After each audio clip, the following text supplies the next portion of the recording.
Welcome to the deep dive. Today, we're looking at something really fundamental, a choice we all see and we all make in human interaction. It's that moment-to-moment decision, isn't it? Exactly. In any given situation, do you choose to uplift the person next to you, or do you try to push them down? It's a profound question. And the psychology behind those simple choices, whether we go for generosity or, frankly, toxicity, Yeah. that shapes every single environment we're in, From the dinner table to the boardroom? everywhere. Absolutely. So our mission today is to go a bit deeper on this. We want to explore what's really driving insecurity, what's behind the belittling, the Let exploitation. me give you the tools. Yes, the strategies you need to defend yourself against those energy drains. But I think more importantly, we want to give you the framework to build supportive places wherever you go. And understanding this is so crucial. If you're navigating these complex professional or personal worlds, identifying the root cause of all that negative behavior, it gives you the power not to internalize. That's the key. It is. It's probably the most valuable aha moment about human motivation you can have. So let's start with the core philosophy here. There's this pretty cynical idea that floats around Oh, I know the one. that says success requires, actively trampling others, that the pie is finite, and the only way up the ladder is to step on the people below you. And that idea is just so fundamentally flawed. I mean, true sustainable success that's built on merit, on hard work, and so often on collaboration. So when you look at people who are genuinely successful, who last, you can see the difference. Instantly. The distinction between a secure person and a deeply insecure one is crystal clear in how they treat other people. Okay, so what does that look like in practice? What's the defining trait? A secure person, a truly strong individual, simply doesn't feel the need to diminish others. They get that lifting other people up doesn't dim their own light. If anything, it brightens the whole room. Exactly. It brightens the room for everyone. They actively want collective growth. That right there is true strength. Which means, on the flip side, that belittling someone becomes a massive tell. A huge one. Pushing others down is the signature move of deep-seated insecurity. Why, though? What's the mechanism? They do it specifically to raise themselves up. Yeah. It creates this momentary, totally false sense of being elevated. And it almost always comes from their own inability to get success or recognition on their own terms. So undermining someone else is just the easiest path. It's the shortcut to feeling important. It completely changes their view on interaction. Brian Tracy pointed out that successful people are always looking for ways to help others, While the unsuccessful person is. always calculating, always asking, what's in it for me? That scarcity mindset. That's the key differentiator. It's your people. Believe in abundance. They build supportive, growing cultures. Insecure people, they create toxic environments full of rivalry and fear. And knowing which one you want to be a part of or create, that determines everything. Which brings us right to a huge pain point for so many people. The workplace. The workplace.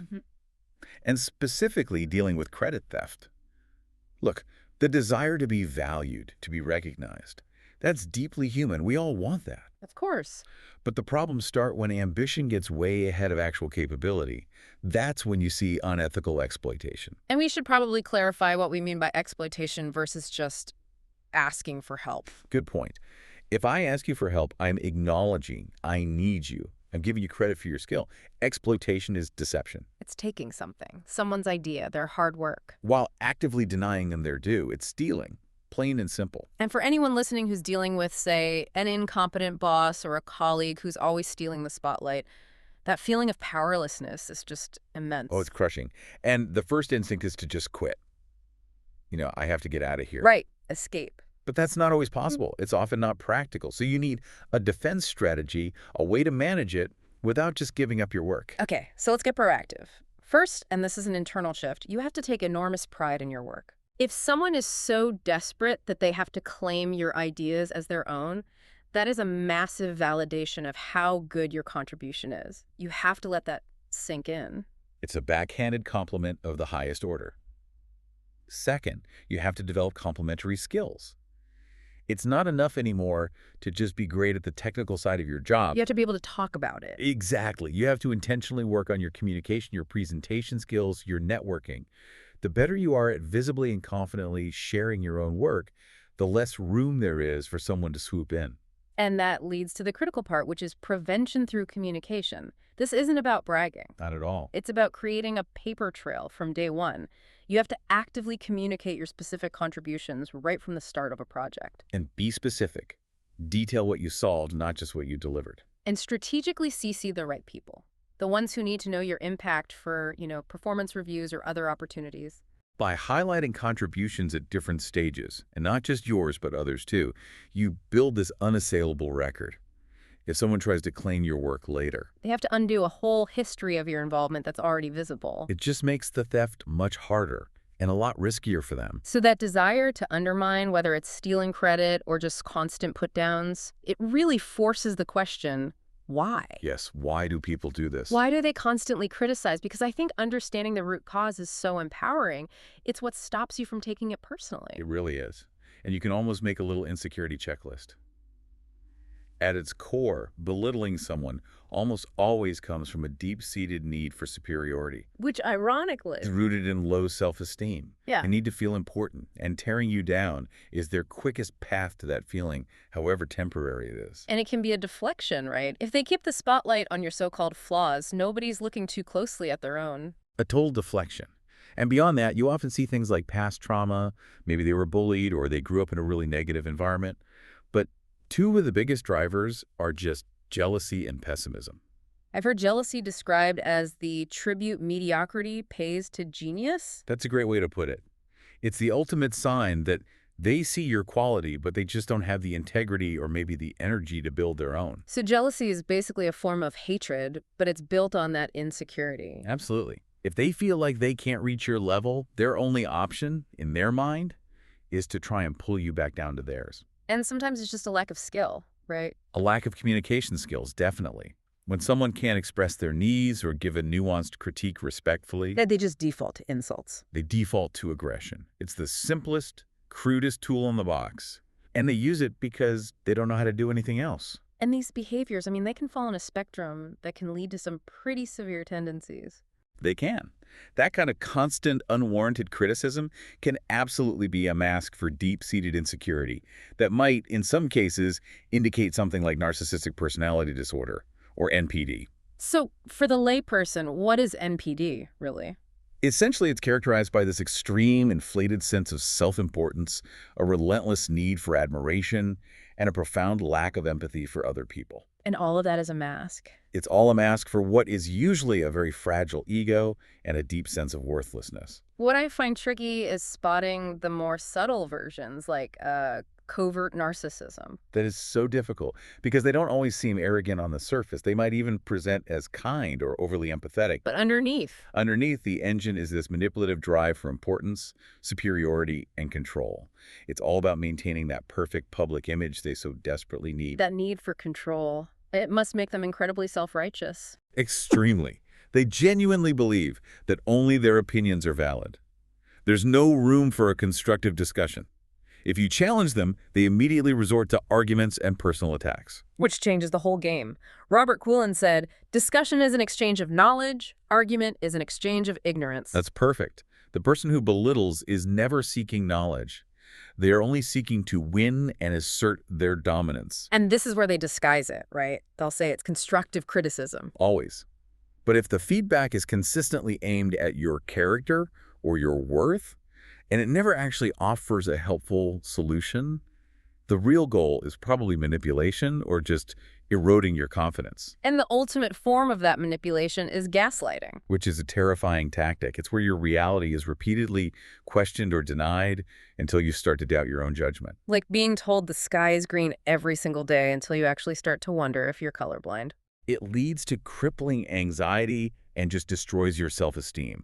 And if they realize they can't control you directly anymore, if you start putting up boundaries, Then they try to control how other people see you. exactly, they spread rumors, misinformation. It's because they need that constant validation, what we call narcissistic supply, The attention, the admiration. or even fear, whatever it takes to feed their ego.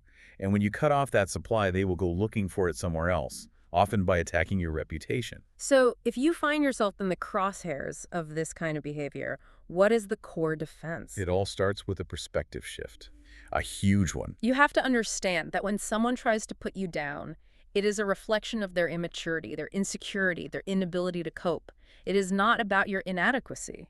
You need to have these powerful internal affirmations ready. Like Christian Beloga said, pay no attention to toxic words.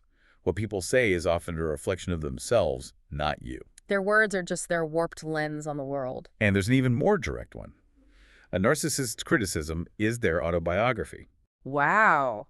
Think about that for a second. Everything they accuse you of is very likely something they fear or hate in themselves, or something they're actively doing. It gives you back your power. As Elizabeth Kubler-Ross put it, the opinion which other people have of you is their problem, not yours. You don't have to manage their perception of you. Exactly. So, for actionable steps, first, do not carry their burden. You are not obligated to internalize their negativity. Practice letting it roll off your back. It is their sickness, not your health. Second, you can use it for growth, but very selectively. Very selectively. If there's a tiny nugget of truth, maybe you could have been clearer in an email, okay, learn from that.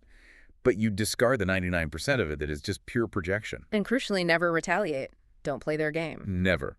The most important thing is to set and maintain firm boundaries. If someone repeatedly belittles you, you have to limit or even avoid contact. And that means trusting your own judgment over their manufactured reality. You have to prioritize your own well-being. It's non-negotiable. You are not required to sacrifice your mental health to feed someone's narcissistic supply. Your number one job is to protect yourself. Which can lead to the hardest step of all, learning to walk away from toxic people guilt-free, even if they're family. It's a fundamental realization. When someone repeatedly puts their ego over your well-being, you are 100% entitled to finally prioritize yourself. So if we contrast that insecure criticizer with a mentally strong person one last time, the difference is, well, it's night and day. It's completely clear. True mental strength doesn't diminish others, it uplifts them. The goal should be strong and make others strong. What are the key traits of someone like that? While they have high emotional intelligence, that means self-awareness, deep empathy, strong social skills, they understand their own flaws, so they don't need to project them onto you. They also have emotional resilience. Yes, the ability to cope with real adversity and come out stronger, without needing to create victims along the way. Their strength shows up as leadership. They inspire and empower. Real leadership isn't about having followers. It's about helping others become leaders themselves. And that takes humility, a supportive nature. You know, John Wooden said that mentally strong people don't let praise or criticism define them. They just see it as information. Exactly. Negative feedback is just data they can use to improve and grow. Neither praise nor blame is the final word on who they are. And this has to go beyond the workplace, right? This extends into every part of your life. Oh, absolutely. Think about your family. When you nurture and celebrate the small accomplishments in your kids or your loved ones, you instill confidence. It all comes down to example. Albert Schweitzer observed, example is not the best source of influence, it is the only source of influence. That's it. If you choose to uplift, your example creates the culture around you. So this deep dive has really shown us that psychological security, well, it manifests as support. It shows up as collective growth, while insecurity will inevitably manifest as belittlement or exploitation. And now you have the knowledge to not only defend against that toxic behavior, but to actively practice the positive alternative. So here's the final thought. If our individual choices are what define our environments, whether we choose to help others or just focus on what's in it for me, what could actually change if that supportive philosophy became the default? Not the exception. Not the exception. What if every community, every workplace, every family started operating from a position of abundance and strength? We challenge you to make that conscious choice today. Start by consciously looking for one opportunity to help one person succeed this week. Thanks for diving in with us.